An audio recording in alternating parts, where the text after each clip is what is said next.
Hey everyone, it is Brigie from Boujee, Texas Barbecue, and today we're making some ooey gooey fajita steak pinwheels.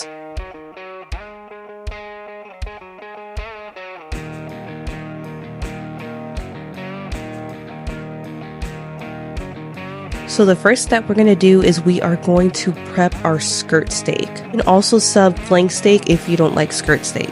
Now, full disclosure, this is actually inside skirt steak, not outside. To break it down, the difference between the two is outside skirt steak is a lot more tender than inside. Inside skirt steak also has a lot more connective tissue and fat that won't render. Ultimately, it's a lot more tougher. But when you trim it down, tenderize, and put it in a proper marinade, it can be almost as tender as outside skirt steak, and it is more affordable. Either cut will work for this recipe, but I like to look out for the average Joe who can't always afford pricey meats but loves barbecue. Back to the recipe. So we're going to trim down any silver skin and any big chunks of fat that pretty much are not going to render down. You're going to want to remove it. But some fat is perfectly okay, and of course, the colder the meat is, the easier it is to trim, so take your time. Prepping this skirt steak is going to be the most difficult part of this cook. Skirt or flank steak, if you decide to use flank steak, need to be cooked at a high heat and very fast. So long story short, once we're done trimming this, the rest of the process is actually going to go very smoothly and very fast. On these next steps, we're going to tenderize and marinate. For same-day pinwheels, I recommend marinating them at least 4 hours. For best results, I always recommend marinating it overnight, but do not exceed 24 hours because you risk the meat getting mushy. I'll explain more in these next steps, but now I'm going to cut the meat in half so we can make a total of 6 pinwheels for today. For skirt steak, split the fillet as even as possible. If you're using flank steak, you're actually going to want to butterfly the flank steak and spread it out as even as possible. For these next steps, you're going to want to grab some clear plastic wrap and place them over the fillets and your favorite meat tenderizing tool. This step is pretty self-explanatory. With a heavy hand, you're going to pound the meat until it's completely flat. This step not only helps break up all that connective tissue, but it helps the meat cook evenly over a high heat. Now we're going to transfer our steaks to a pan and we can begin the seasoning and the marinating process. I'm going to start off first using the new Oklahoma Joe's Texas barbecue rub. The best way I can describe the flavor of this rub, it's almost like an all-purpose rub, but with a bold, smoky, peppery taste that's going to complement our skirt steak but not overpower or cover the taste of the skirt steak. I'm still adding some extra garlic and onion powder along with some black pepper and some good old W sauce. The ingredients for the marinade are pretty simple, and this step is optional, but I'm going to add some beer. Beer has always been a good tenderizer when it comes to beef. Next, you're going to want to add some citric acid. You can use lemons, limes, oranges, or a combo of all three. I decided to keep it simple this cook, so I'm just going to add one really large orange with the pulp and everything. Another crucial step is to make sure your meat is fully submerged. Give it a good mix and apply some pressure to make sure all the seasonings and marinade are impacting all of the skirt steak and not just one spot.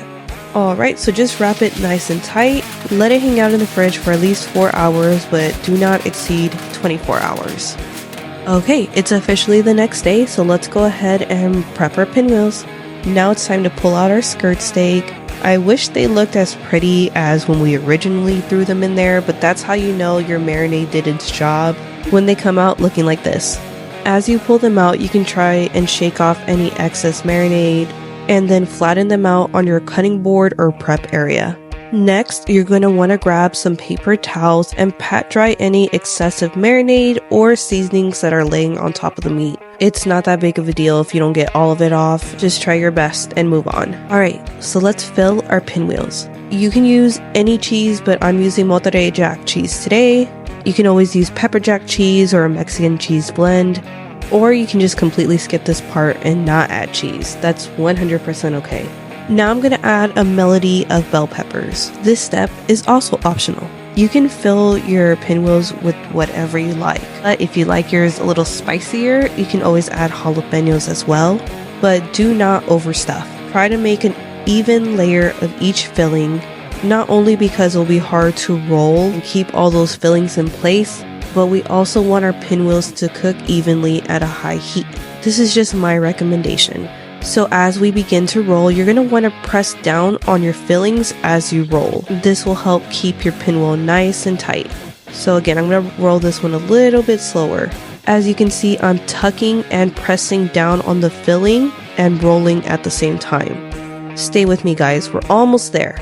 So now we're going to get a couple pieces of twine and we're going to wrap our large jumbo pinwheel.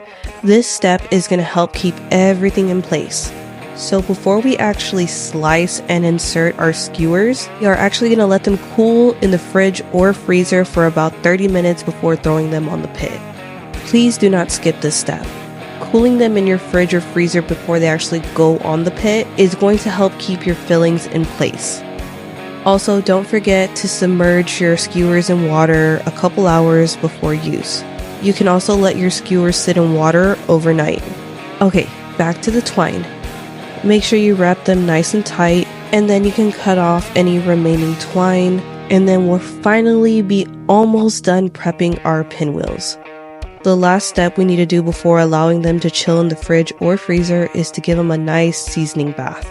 I'm seasoning the outside with more of that Oklahoma Joe's Texas barbecue rub, and I mean a heavy amount of seasoning. So when it's actually time to eat our pinwheels, we're going to get a big bite of these Tex-Mex flavors. It's going to be so good, guys. Okay, now that they're all nice and seasoned, we're going to just do that dry brine in the freezer or fridge, whichever you prefer. They're not even cooked and they look so good. Alright, now it's time to preheat our grill. As I said previously, these pinwheels need to be cooked nice and hot. I'm going to fill up my chimney with some mesquite lump charcoal all the way to the top. Usually my charcoal takes roughly 15 minutes to heat up. If you don't like charcoal, you can also use wood chunks. Alright guys, we're almost there. It's almost time to cook and I'm so excited. Now we're just going to go ahead and insert our moistened skewers. Take your time as you insert them. The way I do it is I insert my skewer right next to the twine and then I slice in between. They don't necessarily have to be even. Ultimately, it's up to you how thick you want them. The cook time might just vary if one's thicker than the other.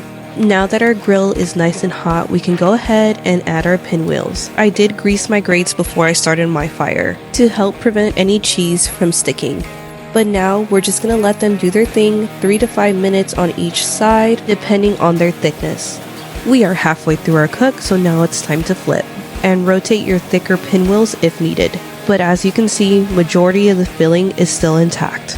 And the smell is amazing, and they looked incredible when the sunlight hit. I'm allowing them to get that last little sear in before I pull them off. I told you it was going to be a quick cook. Grab a disposable pan and carefully remove them from your pit. We lost a few bell peppers, but as you can see, majority of the filling is still in there, and we still have all of our cheese. Allow them to rest in a loosely covered pan for 30 minutes. After 30 minutes, it's time to enjoy your meat cinnamon rolls. Before serving, make sure you remove any skewers that are still intact and any twine. Don't worry, they will still keep form. You can enjoy them straight or garnish with your favorite taco toppings. Well, that pretty much wraps up this video. I'm off to enjoy my meat cinnamon roll. Till next time, guys, enjoy.